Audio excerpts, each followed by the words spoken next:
Record. Good evening, everyone. Hello. We are Black FemFlames, and we're coming to you with episode 2. And this week's episode is going to be about unconditional love and how that ties into the twin flame journey. Now, what I can say is, once you do go on this journey, you start doing a lot of extensive research, and you kind of get to the point of what it's really about. It's about being your high self, for one, but more so about unconditional love. So a lot of people, they'll meet this amazing person, and how it kind of unfolds is that they don't really know what the bigger picture is. But unconditional love is really the key on this journey. And what me and Clara and Jazz have discussed is how that has played a huge role in our overall growth in this journey. For me personally, I could give a little tidbit. I've ran across a few people who say it doesn't exist. Unconditional love is something that doesn't exist. But for me, I beg to differ. One of the things I can tell you about my personal journey was it was a point in my life where I felt like nobody could love me, the way I was able to love. And I didn't really understand why. And what I can tell you is I personally believe that I do come from unconditional love, and it is a huge difference. So without further ado, what we're going to do is kind of have a discussion about unconditional love, and how that plays a huge role in our overall journey and growth. So I know, Clara, you have some great things to say about your journey in unconditional love. So I'll let you take it away, and I hope you guys enjoy episode 2 of Black Flames Unconditional Love. Hello, everybody. It's me again.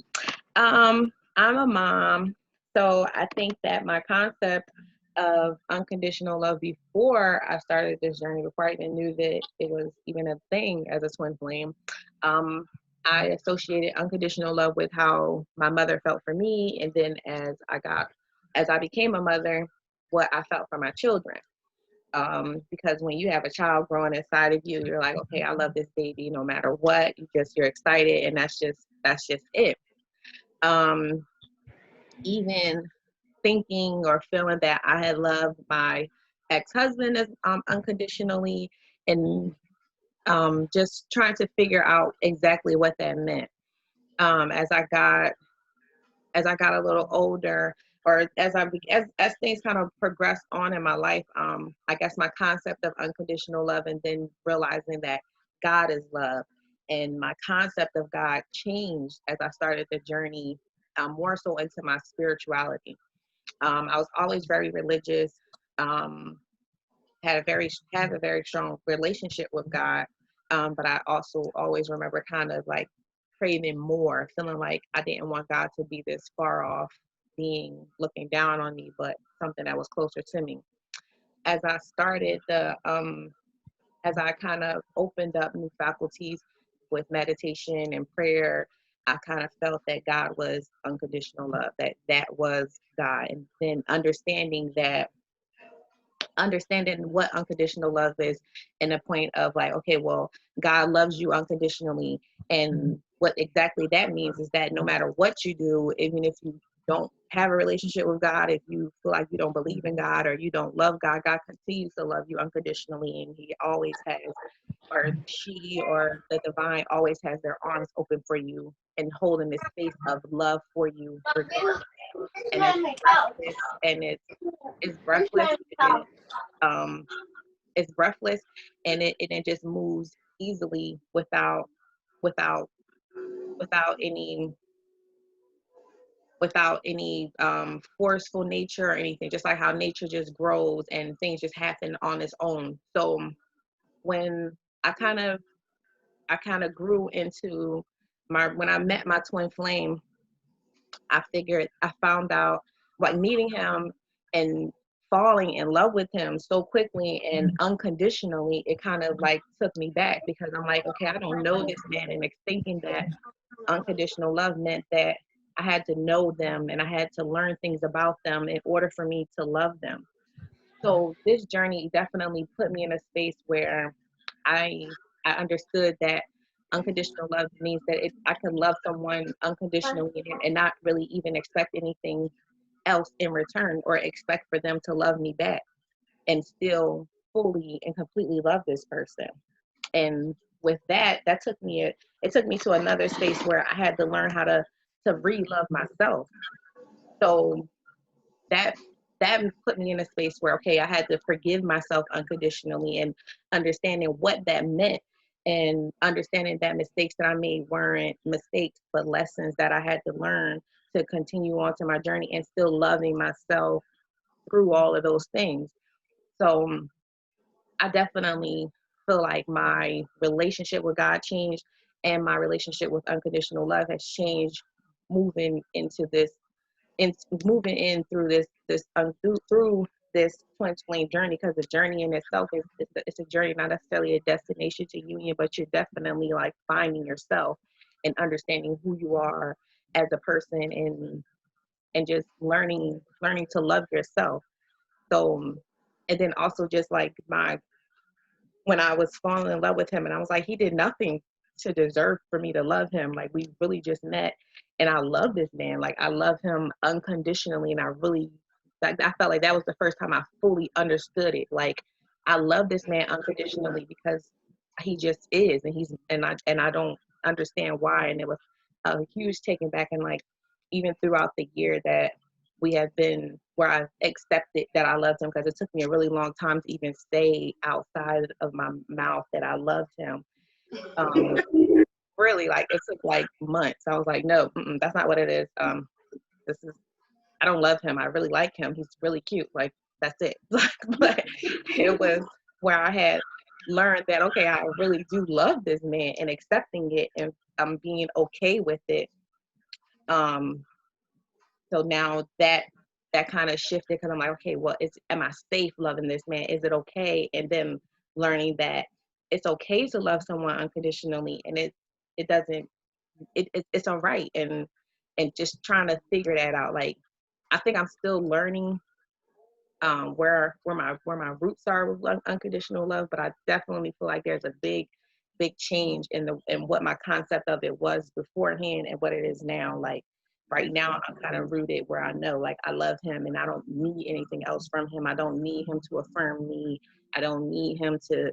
It's a completely uncodependent.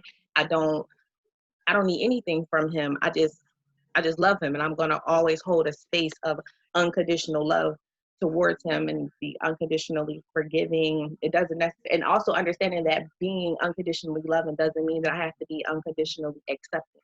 So I can still, when I love myself, that means that I love myself unconditionally, and I have this position where, okay, I love you unconditionally, but I have my boundaries, and these are my boundaries, and you aren't allowed to cross those boundaries.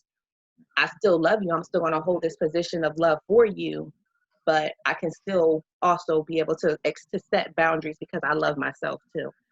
So that's definitely a different dynamic, where I felt, especially like as moms and Black women, we always are the sacrificial lamb, where, okay, I love you, I'm just going to give you all of me, and be sacrificed at the heels of love, and do it in the name of love when we're getting beat down. Like now, as a woman and as a divine feminine, and finding myself as divine, and understanding that I deserve to be loved. I deserve to love myself, and all that unconditional love that I can pour into my masculine. I have to first pour it into myself, and then I fill him with my overflow. So whatever is inside of me that's overflowing, I can feed to him, and there's enough of the overflow to give to him, because I love me unconditionally, and I give to me unconditionally, and I make sure that I am at the top of my priority list as well, that self-care is important to me. Like those things that I thought that I had to sacrifice in my marriage in order for him to know that I loved him, and for me to be unconditionally loving to my children and to my husband, that I had to sacrifice the things that I wanted for myself or needed for myself, as far as self-care went. I know that now I don't have to do that, that's not unconditionally loving. That's codependence. That's trauma bonding. That's abusive to yourself and in your relationship. So in order for you to move forward and being in this journey, you have to first love yourself unconditionally in order for you to love your counterpart unconditionally. So that definitely changed and healed me. Like that was the part of my healing that was really, that I've noticed that was really profound. Well, that's a sounds like, like I can really relate to you. I don't have any children, but from what I can say is my mom and my grandmother and my family, like they raised me on unconditional love. So it was a pretty big deal, when I got into the real world and I realized that for a lot of people and a lot of families, it's non-existent. And me coming out of my past, they didn't have that unconditional love. So I was actually raised in it, and I was wondering when all of that came crashing down, because I feel like if God doesn't believe something should be, He's not going to stop until He stops that. So I found the disconnect was I was trying to love somebody unconditionally who didn't know what unconditional love was. Because a lot of times, they always talk about breaking the karmic cycle.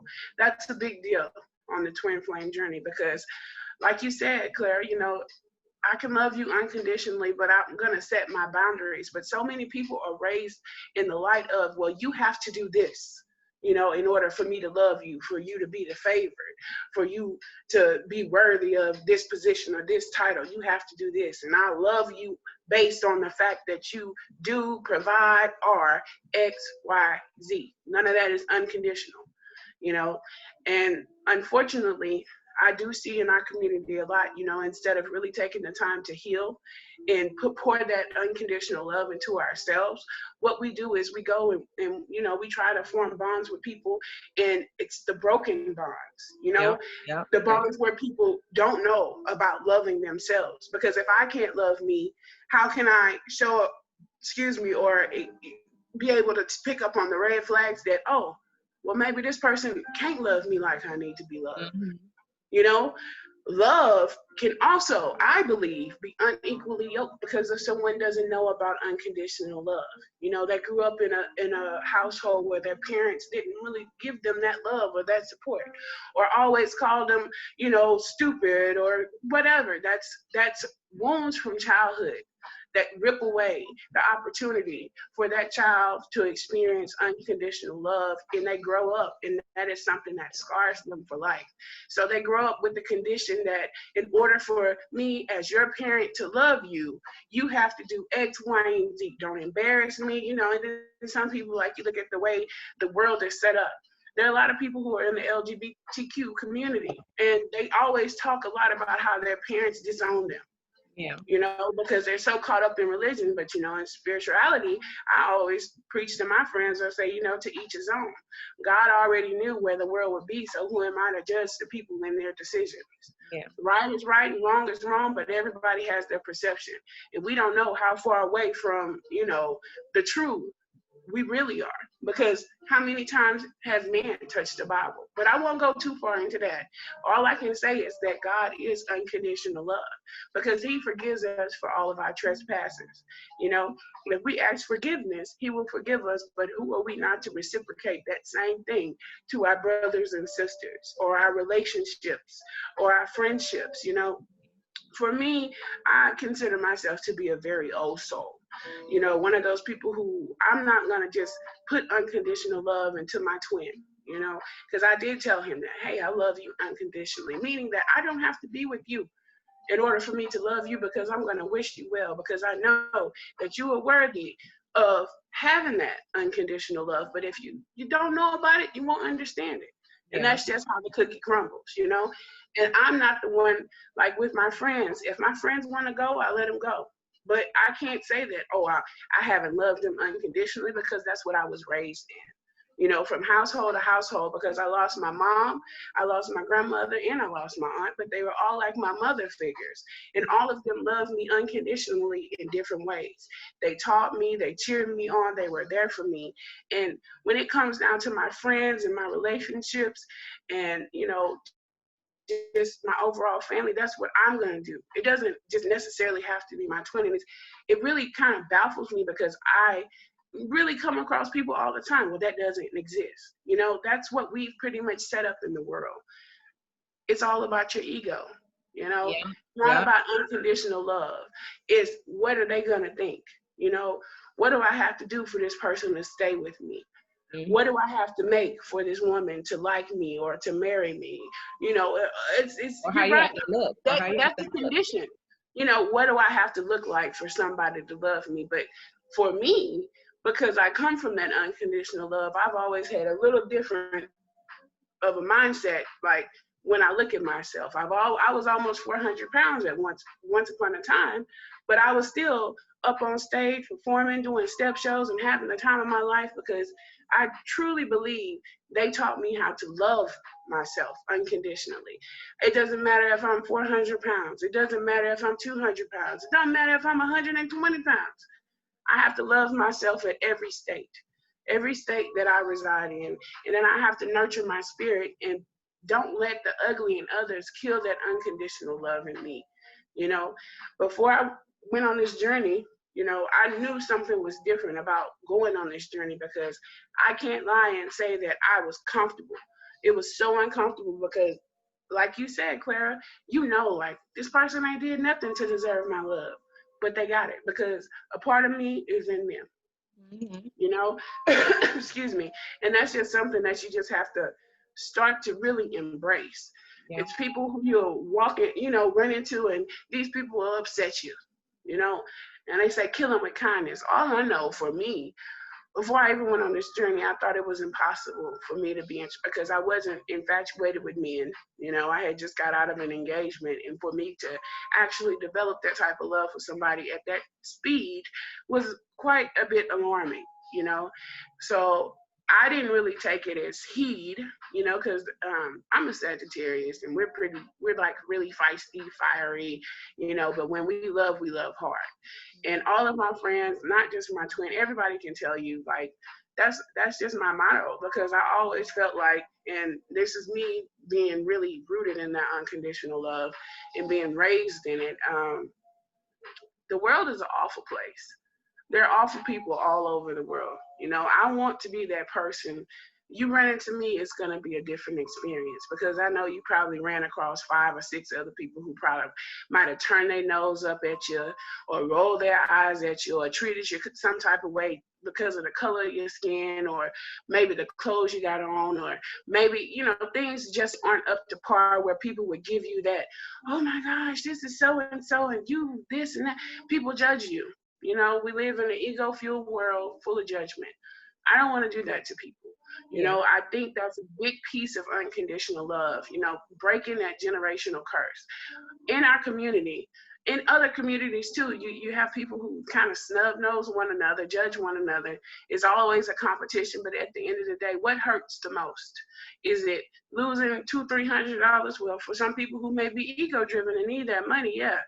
But what about when you got your heart broken? Why does that hurt so bad? Anybody ever think about that? Yeah. You know, nobody ever thinks about that type of pain. Why does love hurt so bad? Because a person could be rich, billions of dollars, and be lonely. Why? Because love. God put love in all of us. But we've grown so far away from that whole mindset of unconditional love. We've created the toxic masculinity and, you know, judging everybody left and right, getting consumed in the media, and we're all just pretty lost when it comes down to the unconditional love piece.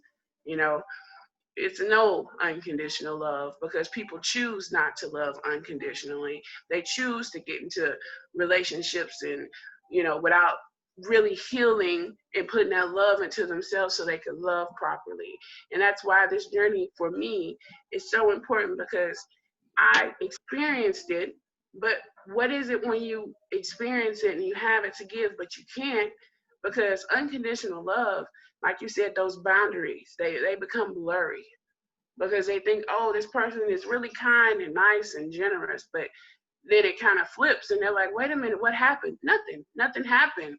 You just have to be mindful with how you give out that unconditional love because it can be perceived and received as a weakness, you know? So that, I feel like that's when you have to really tune into that intuition and mind out, hey, not everybody is prepared for that mindset where we can just continuously move forward. We can grow and work together to break these generational curses by showing our community unconditional love. So for me, I think this just, you know, on a twin flame journey and dealing with someone who's so much like me but so different, it kind of gives me a disclaimer of what I'm going to be up against. Because as flames, twin flames, we have a pretty big purpose. And it kind of like just shines light on that pain in the community. The pain that's been put up against people. Like, what about the women, who are out here working hard to take care of their families? And they've dealt with all of these men who are awful. What about the men who've dealt with all of these women who are awful? Like, do you understand what I'm saying? Like, and then it's kind of like they give up on unconditional love. They give up on love in general. I was there about a year ago. I really was asking God, I think I just need to prepare to be by myself, because I don't think nobody can love me the way I love, or via the way I came from unconditional love. It's a certain structure, it's a certain mindset, it's a certain mannerism, it's being calm, collected, slow to anger. The Bible tells us, and I don't want to be a Bible thumper, but some of that stuff I do believe rings true, because love is the one thing that could crush a person. So how important is it really on our spiritual journey? It has to be a huge thing. It has to be something that we really need to wake people up to. All we're doing is hurting each other, but if we come together and really give each other unconditional love and support, what can we do? We can change the nation. But nobody wants to believe that, because it's 3D stuff going on all around us. In 5D, they say that's you in your higher self, you operating from the standpoint of unconditional love. So I'm a little bit guilty at times, because my ego will get the best of me. But at the end of the day, I have to be rooted in that unconditional love, whether it's my sister, brother, family, cousin, friend, relationship, doesn't matter. That's something that I have to embody because of who I am and my purpose to the overall collective. So for me, it was scary, but it was just a friendly reminder, because I watched my family, more specifically my aunt. I grew up Jehovah's Witness, so it was very different for me. But I watched her forgive, and I watched her overlook how people would do her when we would go to service. And it's very hard to be a witness. You got to be pretty on point with everything you do. And I watched people wrong her and treat her bad, and lie on her, and she forgave them, and she was still their friend. And I was like, what? Where they do that at? You letting these people come back, and that was unconditional love. That was how we should operate, because there's no forgiveness. Very seldom people hold on to things for life. But what does that do long term? It breaks us. It breaks us, because that's the one thing that's going to put a smile on our face, that love, activating that heart chakra. Jazz, what are your thoughts? Well, my thoughts on unconditional love. I am a mom, so I feel like love just comes oozing out of me naturally, till I don't think about me until last. So I'm like, I'm giving and I'm giving and I'm giving and I'm giving. Even when it came to my twin, like I was just giving unwillingly, not knowing that I was really giving too much. Like he didn't have to work. He didn't have to do nothing, because I was just so used to just freely giving. But that also come from seeing my mom, who was married, well, she is currently still married, and just giving away to her husband. And it was just like she was just giving and giving and giving, and nobody took care of her. So when it came to me, that's all I saw. Even in past relationships, I was just giving. The next one, just giving. And then, I started having kids, and I was giving to them. And I'm like, eventually you just like, you get burnt out. You get burnt out, that you're giving so much, you have nothing left. And that's exactly what you're doing. You're burning yourself out till you have nothing left. And then you have to sit and you just have to say, well, how can I take care of me? How can I build myself back up? How can I take care of me to where I'm feeling like someone else can love me? Because at this point, you done gave so much, you don't even feel wanted. You don't feel love. You don't even feel the presence of God because it's not even there. It's not there. You didn't hit rock bottom. So now you have to sit and you just have to basically say, where do I go from here? So you build yourself back up, you self-care, you start reading to yourself, you start taking your baths. For me personally, I thought back in a time in my life where I felt like I was free the most. 2012 for me was my life. Do you hear me? I had no kids. Not that I, don't diss on my kids, but we know I had no kids. I was free to come and go as I please. I mean, me and my mom, our relationship was better then. I was just doing my thing.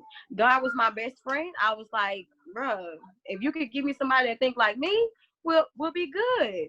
So I talked to them. I talked to him, her, half of the day. I'm like, look, I got Mother Earth on this side. I got God on this side.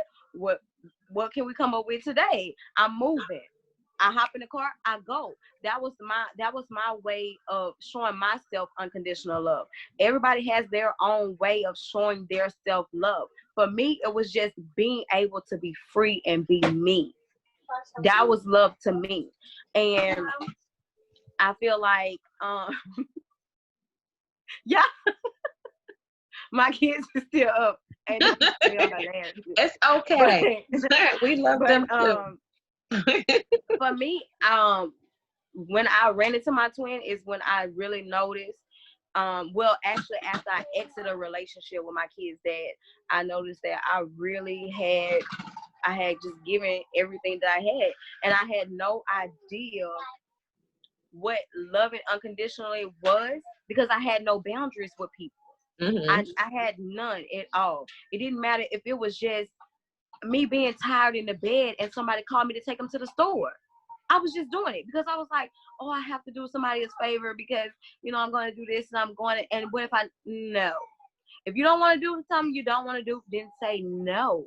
That's taking care of yourself. That's loving yourself first because at the end of the day, they will love their self first before they even think about you. And my whole thing when it came to unconditional love on my journey, it gave me a new set of rules on how I view my perception of God, how I view men, because we're taught that men are supposed to be strong, they can't be weak. But me all the time, I'm like, what are you feeling? What are you going through? What are you thinking? Like I really want to know all that. And us as being women, we get caught up in we want to be weak when we want to be weak, so to say, and we want to be strong and independent when we want to. Yeah. But we don't understand how to find that balance where we can be both. And it's okay to understand to say, if you're hurting, cry. You can cry. Even your masculine, if he's hurting, let him cry. Yeah. Being unconditional is just loving someone for who they are. And that's it. So do you think that, like, how do you think that your concept of loving yourself, like before, like in 2012, do you think that changed how you felt about your twin? And did it help you with loving him? And then also, baby, not to cut you off, but 2012 jazz, y'all know from conversations that we had, 2012 jazz was wild. Like, but I guess when you get into researching and you find out, who you are and all that type of stuff, you're like, that's exactly who I am. I'm a free-spirited person. So bumping into my twin, he actually really brought me back to my authentic self, that's when I started reflecting, well, when was I the most happiest? That was, and that's when I was the most happiest. Like, I did whatever I wanted to do. if somebody told me what to do, I was like, girl, bye, whatever. Even my mama. I'm not even gonna lie to y'all. And I respect my mama to the most high. Do you hear me?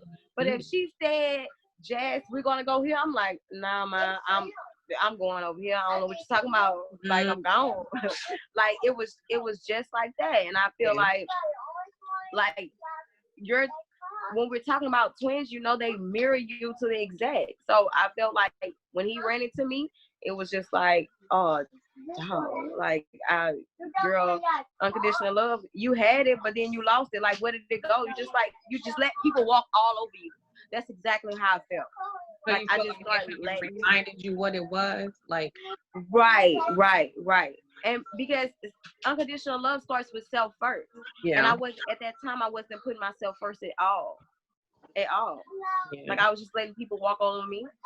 And girl, they was just walking and till they can walk no more. It was just like, I didn't have no use for you. And when people, when people don't have use for you, I mean, you just left alone. You just walked away. What about you, You just Lily? left alone. What about you, Lily? What do you think? Like, do you think that your concept of love, like how you felt that you were loved unconditionally by your mother, your grandmother, and your aunt, and that feeling of unconditional love into your relationship with your ex-fiance, and understanding what unconditional love was then, and then learning unconditional love with your twin? Like, what do you feel the difference is? Like, do you think that it changed when you, or did it hurt or help your relationship with your love and relationship with your twin? Well, I don't know. Just to be honest, I feel like for me, since I come from it, I think that I just ooze it, and sometimes it's misconstrued. Um, I'm one of those people, like, I like to show love. Like, I feel like when we have money, like, we can't die and take it with us. So I like to show love. I like to, it's not just through material objects. I like to cook with love.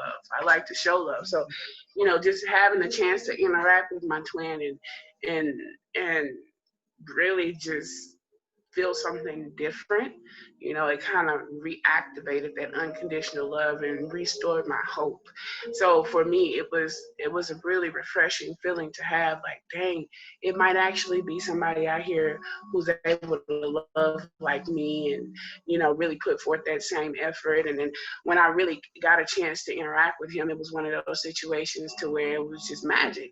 And I feel like it was because that heart chakra heart chakra, the unconditional love was activated again, because my ex-fiance killed all of that for a, for a temporary period of time, because it was just like, I was pouring all of my love, not setting boundaries, really giving all of myself mentally, physically, emotionally, financially, like, burnt myself out. I had gray hair. I was looking crazy.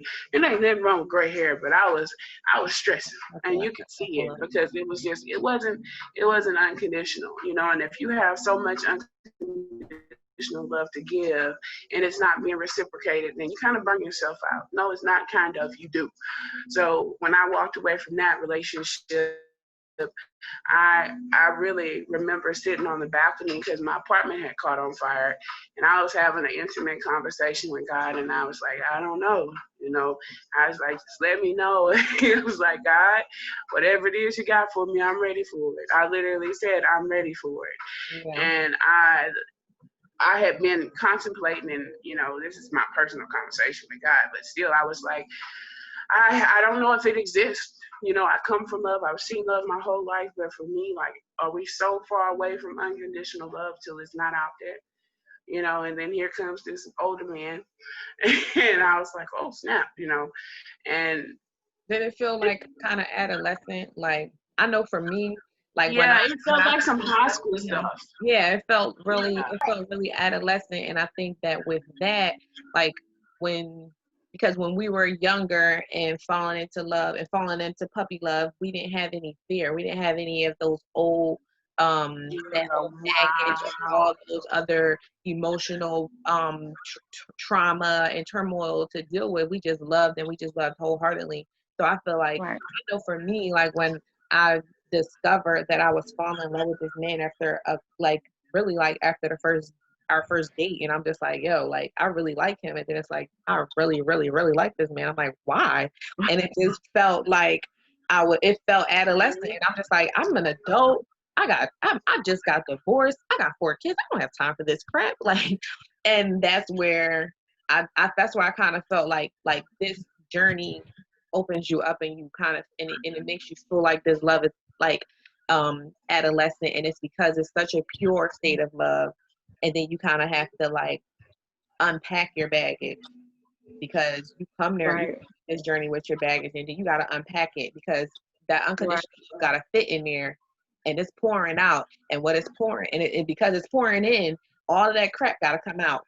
So you don't have any room for your baggage when you're filled with unconditional love for somebody, and you don't have any space left inside of you for all of your crap. So that's why it gets purged. That's where all of the the, Being the, higher the, self. the dark night of the soul and the mirroring and all that stuff, because your soul is like, okay, we got to make room for this unconditional love that we have Right. poured into us, and we can't fit any of this nonsense. We can't fit the insecurity. We can't fit the old The relationship abandonment. trauma, the The abandonment abandonment. issues, and that fear. We can't fit fear here. We can't fit any of those things here.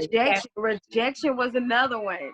Like Yeah, I can remember conversations, like, and it's crazy, y'all, because when I reflect, because I reflect all the time, and I'm like, I can remember having conversation, and I'm really telling why I can't love myself unconditionally, why I can't give love. Like I'm thinking I'm giving love unconditionally, but really being you're just being somebody's plaything, basically. yeah. Because they're not reciprocating that love, like you said, they're not reciprocating that back. So I remember saying, look, I have rejection issues, I have Abandonment abandonment issues. issues, And girl, you I know got what? daddy issues. I feel like that's a I'm huge thing with like, Black women. That's a huge thing with Black women. As yes, Black women, especially in America, African American women, we are the most taken for granted, the most abused, and we give so much, and we love so hard, and we put so much of ourselves into our families, into our men, into our children, and then we are the ones that are the we most just left hanging, the we ones just that are left hanging. most mistreated, and all we want is to be loved. So that's where we have to take ourselves out, and that's why I feel like Black women, we don't necessarily stay rooted in our feminine energy, and that's what we definitely have to do Right. in order to be in our transforming journey. Like you have to be rooted in whatever your divine energy is. If you are a masculine in a feminine body, or if you're a feminine in a masculine body, you still have to be rooted in your femininity. Like you have to be rooted in your feminine energy if you want to attract your masculine. Like so, Right. and that part right there is difficult because you feel like it's a weakness. Like I always have to, like, You gotta especially carry because everything. as having kids, or even if you got to pay them bills, you got to pay You them gotta bills. stand up and you gotta do Like what you you gotta can't do. wait. Even if you have a man, 9 times out of 10, like in this age that we're in, we as women, we do make a little bit more than our men make. I mean, it's just, I mean, it is what it is. So Black nine women times are out the of highest 10, educated you're class in the country, around in the entire country. We're more educated. More Black women are more educated than white men, Asian men, highest educated class in America. So we're really educated because and we our just gotta home take our care of home ourselves. suffers. Our home suffers. And we become that independent boss, got to do it ourselves. I could And do even if we it. got a man, we're just right. We're just Talking like, down to no, him. I got to do this. Like I got Yeah. this handled. Like it's almost to a point where us as women, we don't know how to play our role anymore, if that makes sense. We don't know what Like our because role we're so is. used to doing right, We because don't know what we're our so role used is, to and doing this it really ourselves. pushes you into your role, because if you're not rooted in your divine feminine energy, you will not attract your masculine, and that is not it's not even something that he's doing. It's not even something that you're doing, because he could want you, but something will repel him from you if you're not rooted in your divine feminine energy, and being passive and receptive and loving and holding that space of love for him and understanding that, and then being comfortable within yourself for that, then you're not going to attract your masculine. And then not even just even if your goal isn't to attract your masculine, because sometimes, of course, on this journey, it's not all union isn't always the end result. The union is within yourself, finding you and being unified within yourself. So Right. like you still have to be able to get into your divine feminine energy. And that's what I feel like as Black women, we kind of get lost in that, trying to understand what that means, and being soft and being feminine, and not having to Being girly. being girly and Because I loving, was not the cheerleader and not type. in a, I don't give a F. I don't give a F. I don't play that shit. I'm going to do me, and I'm going to take care of me, and I'm going to be independent. Oh, Take care of my that kids. sounds like a hot girl summer. Okay, like I'm going to do me. Niggas come a dime a dozen. I don't care. Da, da, da, da. But then you sitting here like, okay, like where's this man that Now I'm I'm sick in because love where's with? my man? I need my man. Like it's like, and then you sit here mad as hell because you're not attracted to nobody else but him, and he's pulling away from you, and you just like, you really have to find your space. Like you really have to find your space as a divine in a divine feminine. Lily, how do you feel? Like, do you think that you've gotten more rooted in your divine feminine energy since you've started? It's different for me. I mean, both of you guys are mothers, so I want to put my perspective out there, because being rooted in your feminine energy is a beautiful thing. I'm not going to discredit that. And I understand that some people have the urge to, more so than others, to attract, their masculine. For me, even before I met you ladies, I can be honest in saying I was okay with walking away because I understood that he would always be a part of me. And I didn't want anything, because you can always tell, what a person tells you and where they are on their journey. Even if they're a mirror of us, it's free will and choice that plays a role in how they move, and how they grow and how they heal. So I do believe that it's a duality for me with my masculine and feminine energies, because just growing, it was me by myself since I was a child, because I lost my family. So I had to turn up that masculine energy to actually establish, my degree and get a good job and move and keep trying to get a better job. And this is a man's world. So even though we're Black women and we're dealing with, not having the opportunity to be soft and stuff, that's what the world has unfortunately made us do. So for me, I don't sit and say that, oh, I want to stay rooted in my feminine energy. No, that's not what I want to do. I want to have that duality, because I'm not trying to attract what I don't need at this time. I want what God wants for me. And I can't say that that's my twin. I can't speak that right now, because there's healing that has to take place on my behalf, in his behalf. And right now, what I'm looking to do is stay rooted in my feminine energy, not to bring him in, but for myself. Exactly. To pour that unconditional love into myself. If I could speak to some of these Black feminines, out here, when it comes down to it, sometimes you do have to turn up, because a lot of these men aren't ready. And we could choose to become, so caught up in that perspective, but that's not how it is, because we could be talking to them, we could be in good gracious with them, and then they do some stuff and you just be like, wow. And I feel that women do mature faster than men. So for me, because I have no kids, I'm not in a relationship, like all of that stuff for me, when I get into this world and I want to make my business pop and I'm going to meet with these executives who are men, I need to be able to flip it and talk business. So me staying rooted in my feminine energy, oh, it's there all day. But I don't necessarily agree with just doing everything you do to stay rooted and, in that feminine energy to attract them, because us just focusing on that is a repellent. You get what I'm saying? Yeah. And for me, I feel like it's kind of different, because they'll tell you these things, and for a lot of these people, I've bought books, I've spent hours researching, and they really don't tell you what the trick is. The trick is to focus on you and only you. Not them, not what y'all gonna do in the long run. It's to focus on you and being your higher self, whether it's with them or not. So my path and my perspective is going to be a little bit different because, it's me. I don't have nobody else to think about, but I know it's things that I want to get done and I want to be my high self. No, I'm not, operating off of ego, but what I can say is this journey is about finding that balance, you know. Yeah. For me, he woke up that femininity in me, because I was just like, and, I was like, oh, I'm not used to this.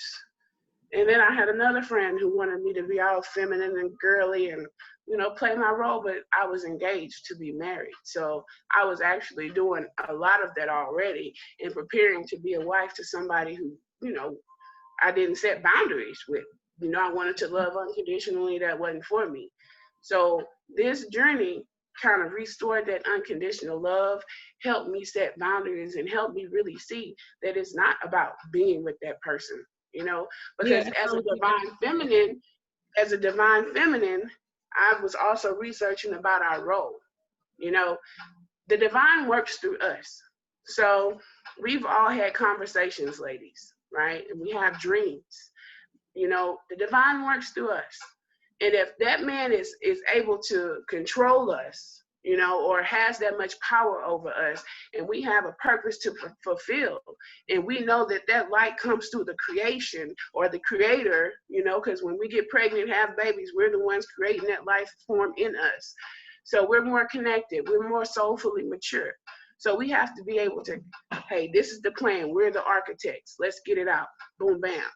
But how many times have you seen women, I being one of those women, get brainwashed because we so caught up in the love, So it's that healthy balance, in my perspective, that's needed to really make those decisions. You can stay rooted in that feminine energy, but at the end of the day, and I'm not saying that union isn't the goal, because I feel like if you meet them, 9 times out of 10, You you want to got be. something that you, no, not you want to be with them, you got something that you need to get done. Mm-hmm. And that's the bigger picture, So union, yeah, that would be beautiful. But at the end of the day, me being in my feminine energy 24/7, 365, and letting that guard down in a man's world, knowing that this is an ego-driven world, that's not the safest. That's not the safest thing for me to do, I don't know because if it it's gets about. me. I don't know. I don't know if I like. I understand and I agree mostly, but I don't think that being feminine is makes you less protected in a man's world, even in corporate America. Like, and I think that that's where we as women kind of trip things up, because you can still, and it's not even necessarily, it's I think what it is like understanding what your balance is, like what percentage of you is feminine and what percentage of you is masculine, and staying rooted in exactly who that is in your authentic self. And that's what unconditional love is, and finding who you are and loving who you are, and then being that person through 24/7. I don't necessarily feel like it's a I don't necessarily feel like it's a just not being authentic and just being feminine specifically to attract your masculine. Like, I think for me personally, I had to put myself in a position where I had to be more masculine because I had to be more independent in my marriage, because I was doing a lot of things on my own. And even not even currently not being in union with my twin, and even being completely in 100% separation, the journey itself taught me to love myself and to be grounded in who I was, and understanding that who I was a bit more feminine than who I had to be, and who I was forced to be in my marriage, where I didn't feel supported, where I felt like I had to do everything on my own, and all those things. And those are things that I had to learn while about myself, while completely in separation with my twin, and not even necessarily um looking to attract him. You understand what I'm saying? So But the duality, like that balance, when you look at yin and yang, I believe that it's like a 51% to 49% ratio. Like that's how it's supposed to be. Like, and then the masculine is 49 feminine, 51 masculine.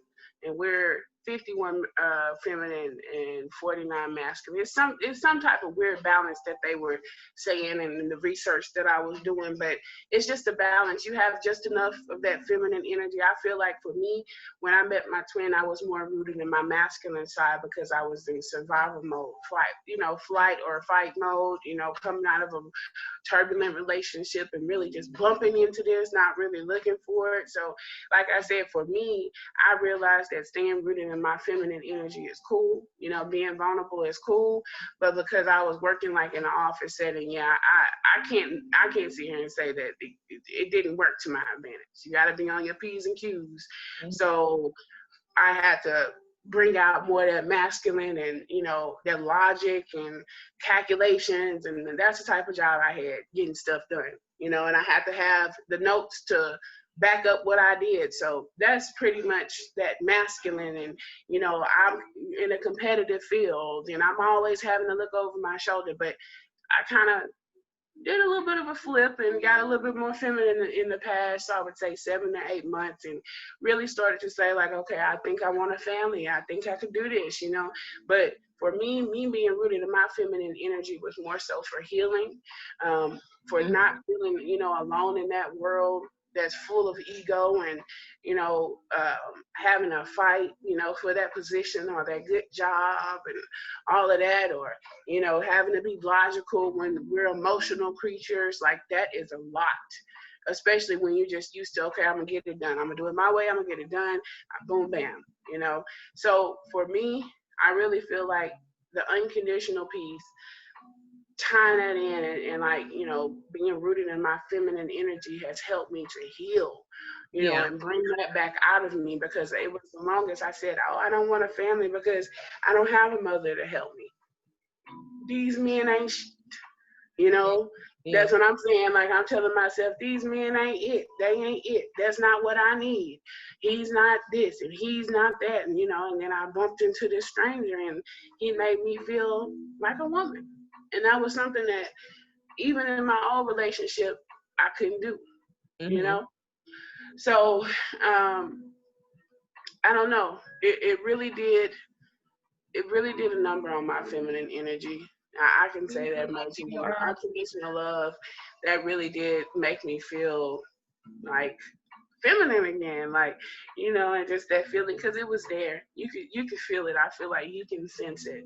But I'm not staying rooted in that energy for anyone but myself, because I think it's time for me to be my higher self and prepare myself, for what God wants me to have. So I kind of got out of that way of thinking, like being in those support groups, like where I met you and Jazz. Speaking of Jazz, where did she go?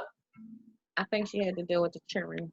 Oh, okay. Well, we can finish it out. But I feel like just, going on this journey, it's been a beautiful experience, and with the unconditional love, it really helped me tap into that feminine side. But I feel like just to all of my women who may be on this journey, it's a big deal.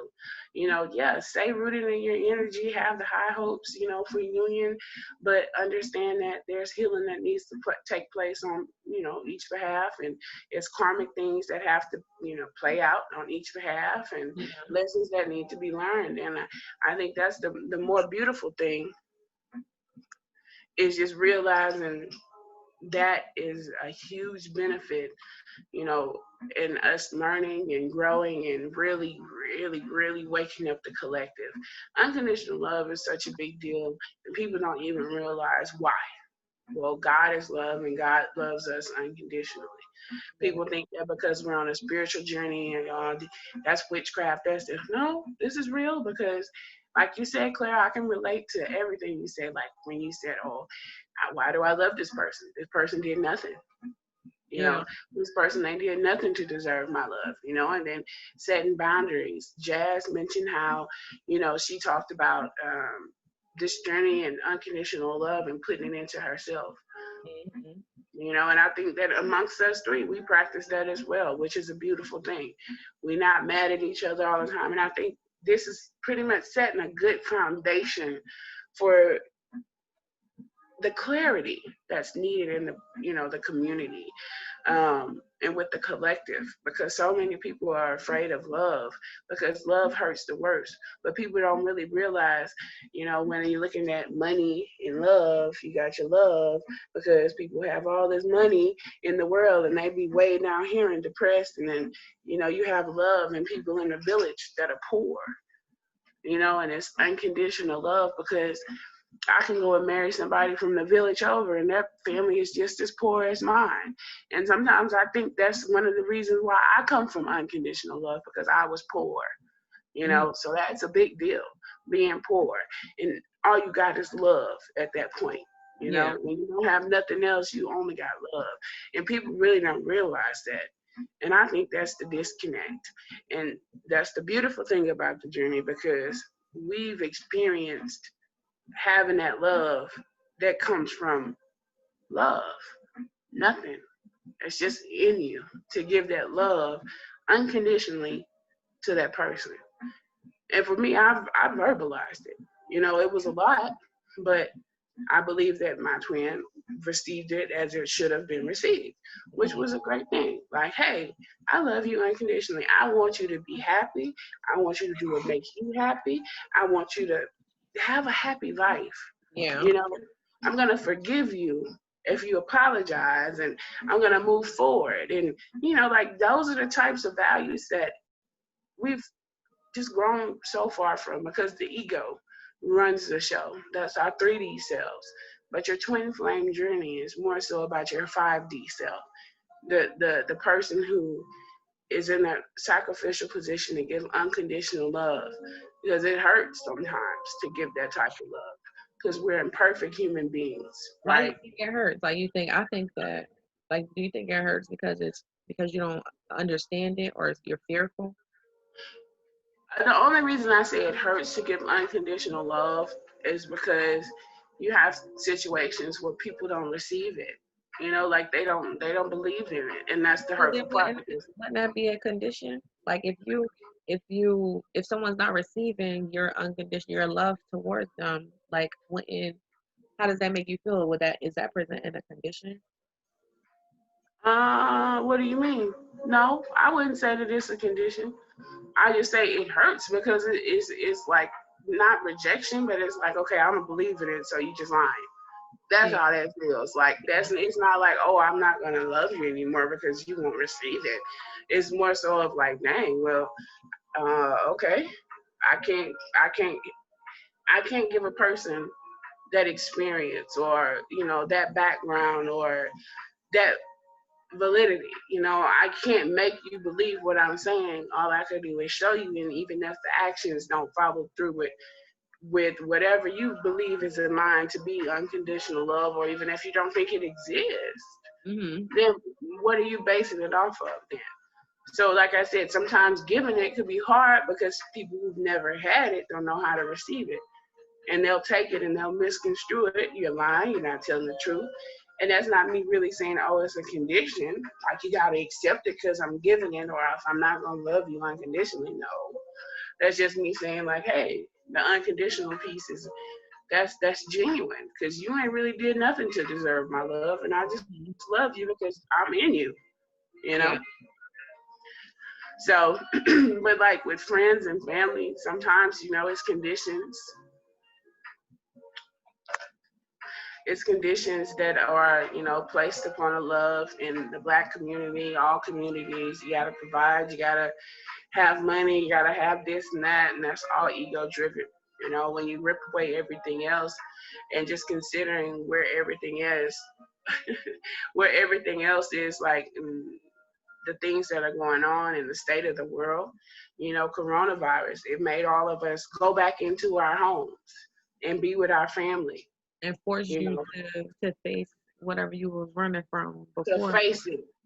It's Yeah. the biggest collective awakening ever because you can't run from yourself anymore. That's Yeah. basically the times we're living in. And eventually, I'm here to say, I don't know if this will be for real, but my heart is telling me, my heart is letting me know, like, hey, like this is only the beginning. Yeah. We will get to a point in our lifetime within the next decade or two where love might just be all we got. You saw how we went to a frenzy when Corona hit. We didn't have no toilet tissue or bottled water. People went crazy. They was arguing and fighting. Then everybody was in the house sad, on lockdown, scared. People dying. Yeah. So now everybody's starting to get a better look. But do you think it's over? No. No. Mm-mm. I think this is only the beginning. And this is, a lot of us twins are waking up like in the past few years. Clara, how long have you been on your journey? Um, I think it's when I met him. It's kind of hard. So I met him face to face. January 3rd, 2019. But we met online, like in the summer of like 2013. And then we had like a huge separation. We didn't talk. We kind of ghosted each other. And then we started talking again September 2019, October 2019. And then there was like, us talking about seeing each other and, whatnot. So then we didn't see each other until January 3rd of 2019. But yeah, September 2018 and January 2019. And that's when the activation was.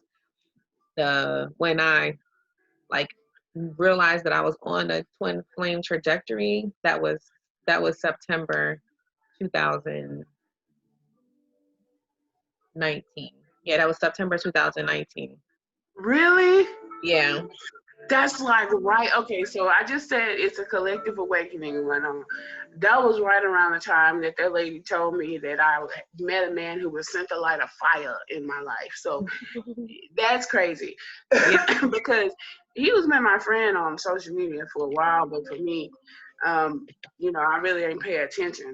I mean, I was like, oh, he handsome. That's it. But like, yeah, that's really weird because now it's happened all before 2020 like that. Because I Like, think there and was like a huge, huge portal in but from like I think like June or July 2019 until like September, not 2019, 2018 until like September, and it just stayed open. And that's when like a lot of twin flames like came into contact, became awakened. Like that's when a lot of twin flames were like meeting their twins, and there was a huge portal open at that time. So that's when we had met too. Like so, like it's a lot of twins that just started this journey like within the past 2 years. So well, that's amazing to me because one thing I had to come to terms with is that I'm an old soul. I think not only did the twin flame journey teach me about unconditional love, but I kind of, it's a little bit off topic, but like the age of my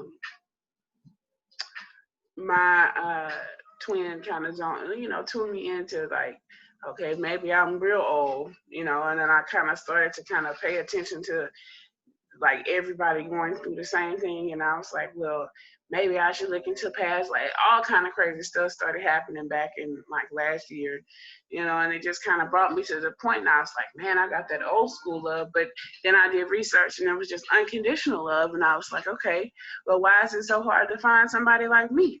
I You got a know? question for you girls before we close out. Did y'all feel like, because I like that unworthiness, like when you met your twin now, I I find that a lot of divine feminists, we are like, we see our masculine, we're like, oh my God, he's so beautiful, he is perfect. Like you think that he's like maybe like out of your league or whatever. Like even if, because just because you look at him and you're like, oh my God, he's amazing. Like, and then you receiving his love from this man, and then you question it because you're like, well, do I trust you?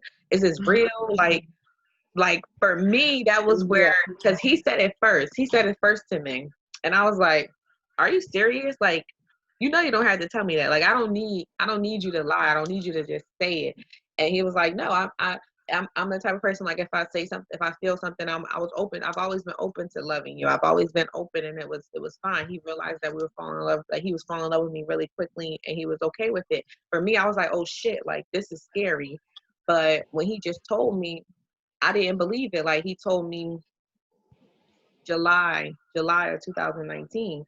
I didn't tell him until the end of September. Like, because I was just like still in my space where I was like, I don't know if this person that I find that I think is just perfect could really truly love me, and I don't want to kind of make a fool out of myself. Like, did y'all feel like that was kind of like where you was at with Most like falling definitely. in love I with? know I felt like that. Like my twin had he traveled the world. He was a basketball player. He had to went to college, graduated with a college degree. And here I was like a housewife with no title, basically. Like I was having kids. I was doing, girl, maintenance on a house. I was not doing nothing when it came to as far as my career. Like I had put all it on the pause because I was just having kids. So when I met him, I was intimidated because I was like, wait, I really don't have nothing. Like I can't offer you nothing. Like all I have is that's all I got is love. That's all I can give you. Yeah, yeah. Like that's all I got. I mean, because at that time, like I worked a good job, but I mean, I hated that job, so I was on my way out the door anyway. So, what do you want? Like, I don't have anything. Like, if you can settle for love, if that's all, hey. Because at that time, I just felt like it just could have been so like he could choose whoever he wanted to be with. Like so am I really like that worthy? he chose you? And did it make you skeptical of the love that he was giving? Like, Oh, most definitely. Oh, most definitely. Most definitely. Like I had to look at him sideways because I was like, you can really choose anybody that you want. Like, and he had the pics. He had them. Like we looked at him and I was like, oh yeah, she nice. you know? So I'm like, when he did, I was just like, oh wow, like this is for real? yeah. Are you serious? Yeah. Yeah. So I definitely can relate. Like, but that comes back to feeling worthy of yourself, having that unconditional love because I mean, because you never should feel unworthy in the first place. Yeah. But I had to learn that. So my journey took me all the way. I started doing stuff that I hadn't did since I was in high school. Some stuff I hadn't did since childhood that I was like, whoa, where's this coming from now? Like, girl, like History Channel used to be my channel. Like I hadn't watched that since forever. My TV stay on cartoons. All of a sudden, I'm watching the History Channel all day. I'm like, aliens, go aliens. And I'm like, where is this coming from? Like, girl, you haven't done this in years. Yeah. Like, as far as trips, like I started, even if it was just 30, 45 minutes out of town, where I'm from, that's out of town to us. Even if it was just doing that. I mean, I was like, okay, well, I guess. But I noticed the more I start coming back to, because you have to learn the core of yourself. Once you learn the core of yourself, it attracts everything that you need. So I really didn't even need to do that. So it didn't even matter if I didn't have a college degree. He loved me anyway. It didn't matter if I didn't have 2, 3, 4 cars, or if they was paid off, if I was paying a note. It didn't matter. It didn't matter if I had bought my house or rented my house. It didn't matter. Like, it didn't matter if I had if I was fat, or if I was skinny, or I could lose 10 pounds, or if I had a big butt. It didn't matter. He loved me anyway. Yeah. But now he will say, Jazz, don't eat that because that's too much salt. That's too much. But hey, he let me eat it anyway. I'm concerned about that. Let me sneak it in. Like when you met your twin, you was like, he's so fine. He looks just like your favorite celebrity. Oh yeah, Tyrese is the girl. And I was like, baby, he look like Tyrese. That is I mean, I was like, that's my husband. Next to you though. Next to you. But yeah, because he'll get jealous. He'll be like, Jess, really? Like, you don't even know him. But yes, I do in my heart, because I do know him. Like, he sings to me personally. Oh Jesus. So Lily, you said your guy was, a cross between your two favorite celebrities that you had crushes on growing up. So like when this guy was checking for you, how did you feel? Like, did you feel like, oh my God, I can't believe this? Like, how did it make you feel? If you want me to just be completely honest, I think it's a little bit reversed with our situation. Really? He's older. I'm 30. I don't have any kids. He had absolutely nothing to offer me but love, and that's all I wanted. But I mean, like I said, that's where unconditional love comes into place. For me, because of my position, I think the shoe was kind of on the other foot.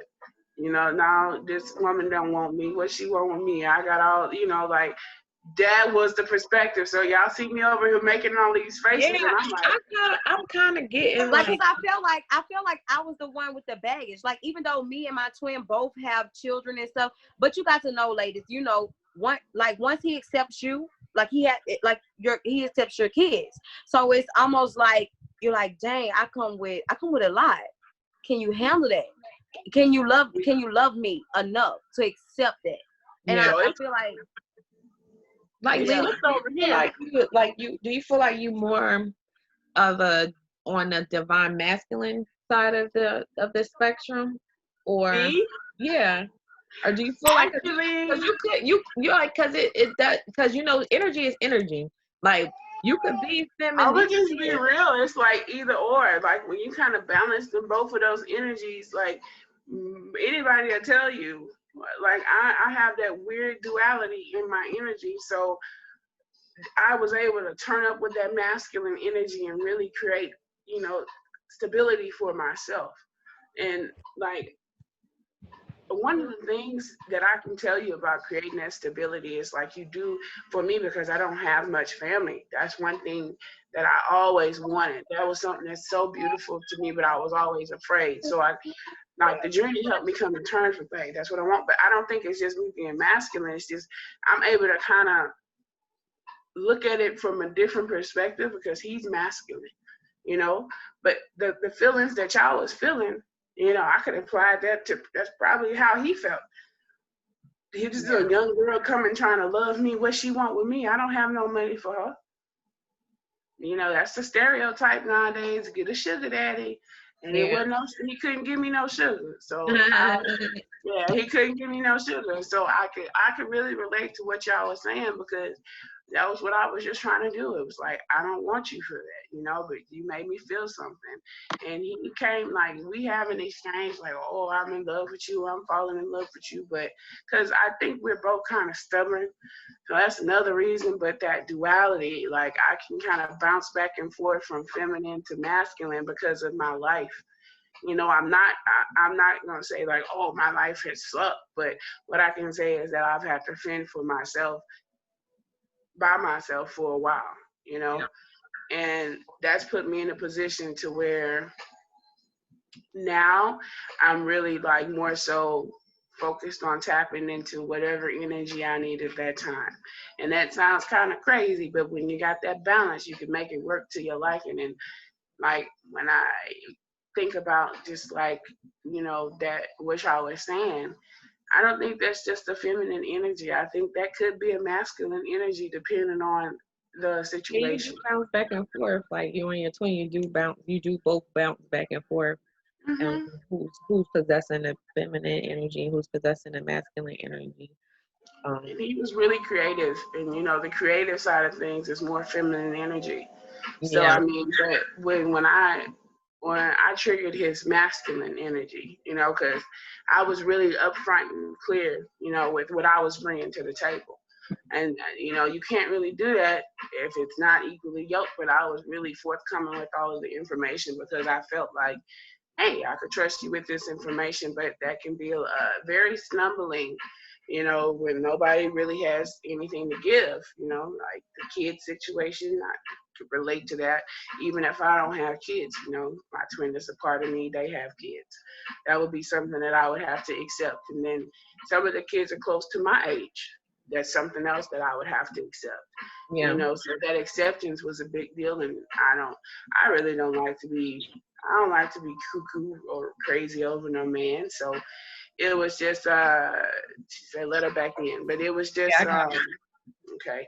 It was just one of them situations to where it really put everything into perspective. But how y'all said that, that I think that's a big deal, because that really chimed me into those feelings that he could have been harboring, with the kids. I don't, simple means like, hey, I get it, but for me, like I always said, I would give all of my money here, take it all, just so I can have my loved ones back for a day. And Yeah, that's my perspective. But God continues to bless me and keep me stable. But at the end of the day, y'all two saying that, I was like, wow, you know. So I really wasn't worried about. Like I said, it wasn't a choose me situation. It was just like, I have love to give to you because it's something about you that reminds me too much of myself, and it's a little bit alarming.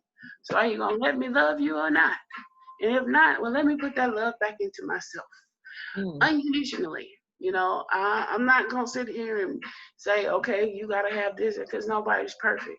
And for me, that's, y'all's twins are much closer in age, so it's very different. You know, and I hold that position because I'm gonna be I think real. it's a You know, generational thing, like what you see, you're like emphasizing the age, because we have an age difference. Like me and my twin have an age difference. I'm Um, the oldest but in my twin flame relationship.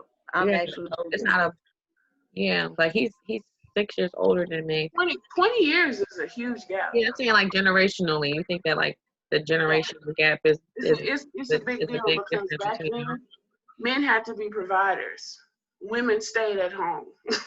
You know, men had to be providers, and if somebody come around, you like, and I could say that's like, that's healing, you know, because you're beautiful, Jasmine. Clara, you're beautiful.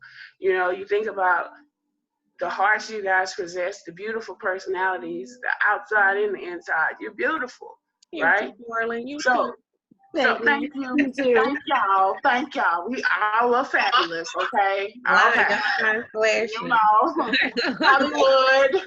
No, I'm just playing. But like when you really like look at it, that for me, like it kind of, it hit me here when you guys said that, Hmm. because it helped me see things from a perspective of kids, you know, and family and divorce and moving forward with your life, and like, okay, what you want with me?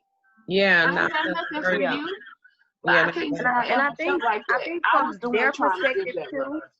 I think because that came up in a lot of our conversations because I have kids. So it was just so, Jazz, do I have enough to provide for you? Not only you, but for your children. So when you, and also he has children. So when you blend the families together, and I have 7 and he has 3. So technically we got like, oh, we over 10. We like, yeah. So it's more so of a can I provide for all of you? Can I do this? And I think that's where his grind and his hustle come from. But I think too, when you go on this journey, and you get to a point where you're back to yourself, but you still working on you, but you are whole enough to say, okay, well, I know this is what I want. So, I'm not saying you to a certain extent put things into play, but when that time is ready, you have your shit together. So you can say, I don't need you. Yeah, I do come with this, but I got my own to bring to the table. yeah, And I think that's That's what that that's what masculine that energy. yeah. yes. For me, where I But was at with mine was just that, like, he doesn't have any kids. He's 40 years old, and he has a great career, and he lives in New York, and he's good looking, and he's educated, and he used to model, and he had all these things, and I'm just like, and I've always been pretty confident within myself, but like this was like my first like move going at it as a single mom and a divorcee, and like trying to and really trying to find myself and rediscovering who I was. Like you had And labels on you. You feel like yeah, you had labels. I had stuff, and I'm like, Yeah. okay, like I'm in my feminine energy, and I am who I am, and then just like, okay, is this is this really something? Are you okay with this? Like, are you all right with, this is who I am. You loving me. You gotta love on my children. I have 4 kids. You have to love on me. You have to love on my kids. Like, this is who we are. And if you can't accept that I have these things, then being prepared to wash my hands of it, and then him still standing here, and I'm just like, okay. And I feel like that was like a defense mechanism, like me being able to run when he really just didn't necessarily want to leave. He just wanted to love me. And then that was that. And I'm just like, well, wow. Like, that And was then a, you have to love them. You have to understand where they're coming from and love them through that change, because yeah, eventually they change and they get to that point, but they have to go through that process. Just like we went through a process, they have to go through the same process, just in a different way. Mm-hmm. Because I mean, if you know your journey, you know your role. I mean, it's truly like you have a role. Exactly. How you It, feel, it, Keely? it's truly like you have a role. Like if you know your dynamic of your relationship, you know. Like I know the feminine in my relationship, Yeah. but I am allowed to be the go getter. I know that, but I know how to be that way all the time. Yeah. Well, I mean, my perspective, you guys really are speaking from a point where I'm like taking it in because of my position. What I can tell you guys, like at that time, and even because like I have that duality, I don't know if I'm speaking from a masculine perspective, but I just get it out. Like we never intend for the counterpart in the twin flame dynamic to feel like that. And this is the first time I've actually heard it verbalized to where it's been at a position to where like I can hear it, and I could actually apply that to my twin, even if I don't even know if that's the right thing to do, but it seems like that might have been one of the situations at the time. Like, what do they want with me? I don't have nothing to offer. And when you give your love to that person and they think that it comes with a condition or they don't have anything to offer, that it kind of hurts the other person. I could say that. But like, I don't. Just because I come from unconditional love, I think my perspective was I'm just here to love you. I don't want nothing from you but your love. And when you have a person like, what you want with me, you know, it's not really a good feeling. It's not a good feeling because I've been there. You guys are speaking from the other side of things where I'm having this conversation. I'm telling this person about myself, but instead of them receiving it in a place like, hey, maybe this person wants to build with me or this person wants to be with me for who I am, that's when the pain comes up and, the reality of life sets in and it doesn't matter. And I hope you guys take this, I guess from a masculine perspective, it doesn't matter. Sometimes we just have love to give and, it's unconditional. Like, yes, we're going to step up and handle what comes with it. Boom. Why? Because we have that unconditional love for that person. And when you guys kind of threw that out there, I was like, man, I've never taken myself back to think about it like that because I don't have kids.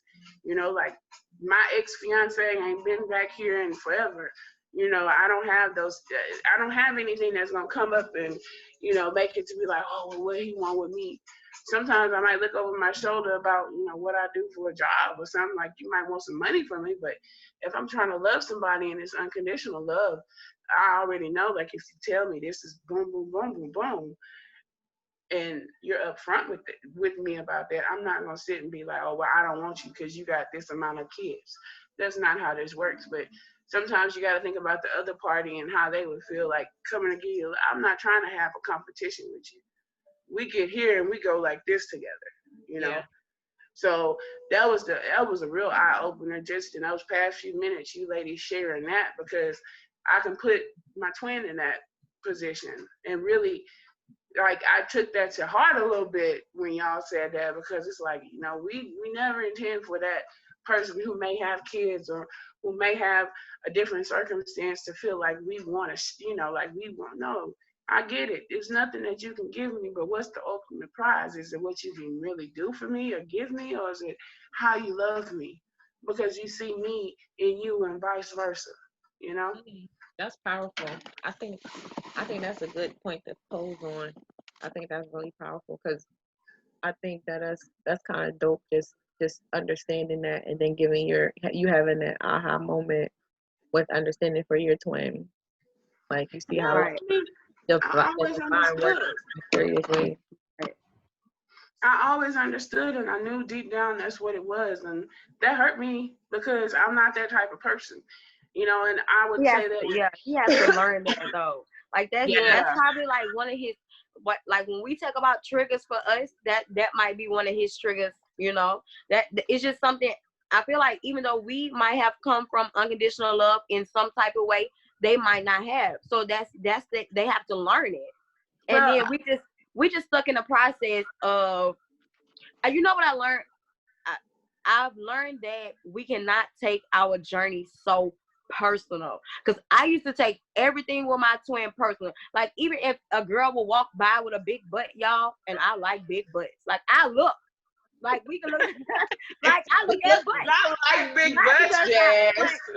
I admire a big butt. Like, I want a big butt. But, you know, I would take it, like, so personal. Like, I would really take it personal. Like, or he would say, oh, this, you know, or this girl at the grocery store, like, she accidentally bumped my buggy. And, you know, normally I'd be like, what's she doing bumping your buggy? Like, why she doing this? Like, why she doing that? And I'm just like, oh, girl, stop. Like, you don't have to do all that. You know, Yeah. so it's some things, you know, it's some things that, you know, that are triggers for us. Some things are I think triggers for that was them. recent for me. Like, it was recent for me to kind of like be rooted in, even though I exude confidence, and I'm, you know, and I am confident, and I'm like, you know, your twin pull a lot of stuff that you ain't even know was still there, right?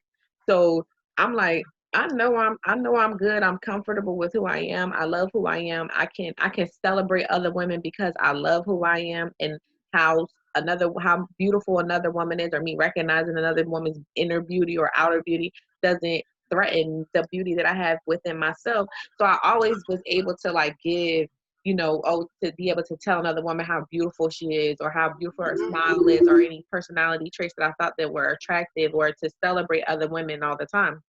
Because I always was confident within myself, and it didn't like take away from me. So I always was okay with that.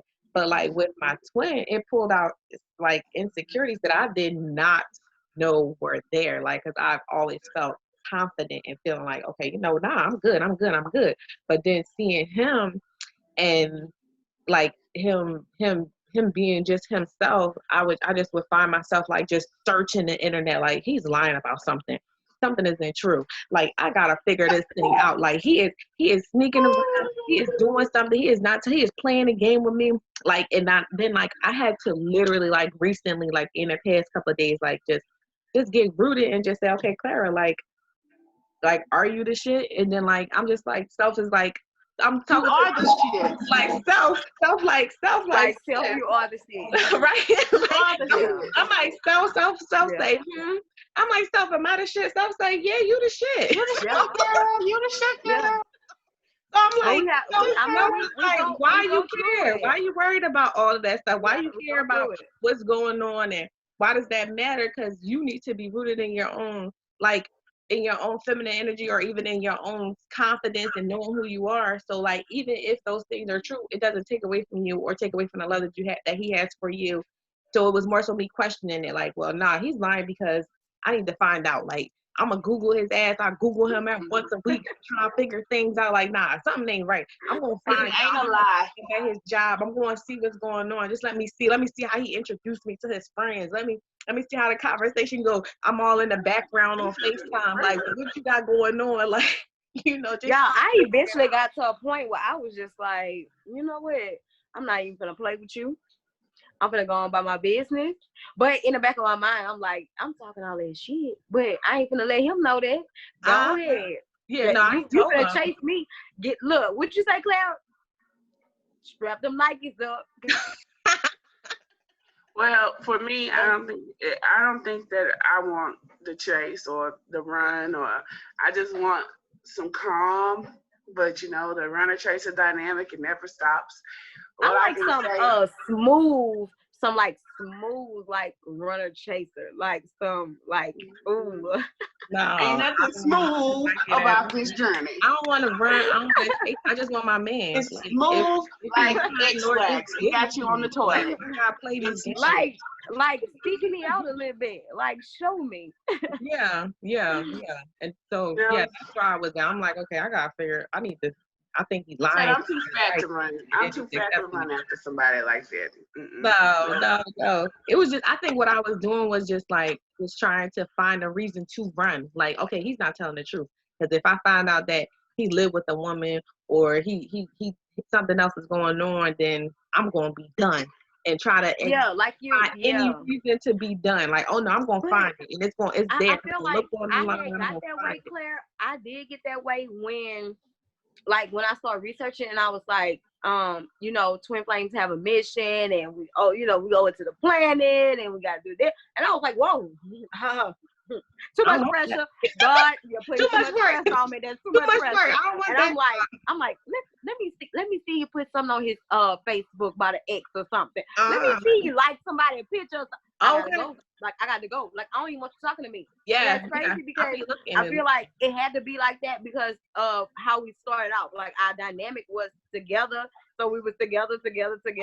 And if we were just starting off as friends, like if we had just been friends, like I wouldn't worry about it. I was like, oh, okay. I would have been like, me and my friend got a mission, but it's almost like you're intimate with this person, so you're like, oh, okay, God said we got to do this. So next lifetime, I'm not for this. So we better get this together because when we get to God, when we go meet God, I'm gonna tell him, look, God, he messed this up. Nah, let me sit this one out because the world is crazy. I'm gonna watch over him and fix it. Girl, let me sit this one out. Let me sit this one out. All right, y'all. We've been on here for a while. Let's try to close. But that was a bomb conversation, though. And I hope that you guys took something away with the unconditional love. I think the unscripted piece is very beautiful because I was able to kind of get a different perspective, because like I said, it's different. And I like the dynamic. Everybody's been through different things within, this Black FemFlames. And I'm more, I guess I'm coming out of the more masculine energy. It happened pretty quick, but I feel like just hearing y'all's perspective, it just really warms my heart. And this has been a great conversation. Hopefully we can bring more content on more subjects. I think next time we're gonna get some of y'all to we're gonna talk about gifts. Some of the things that kind of happen as you got into your journey and those new faculties that got awakened. I think we can get into some spiritual. Are we gonna talk about spiritual gifts? I like that. Let me see what kind of smart talk I got in my bag. Let me pull out some tarot cards. But the thing is, though, you guys, we have to bring more content. So hopefully we can drop something more than once.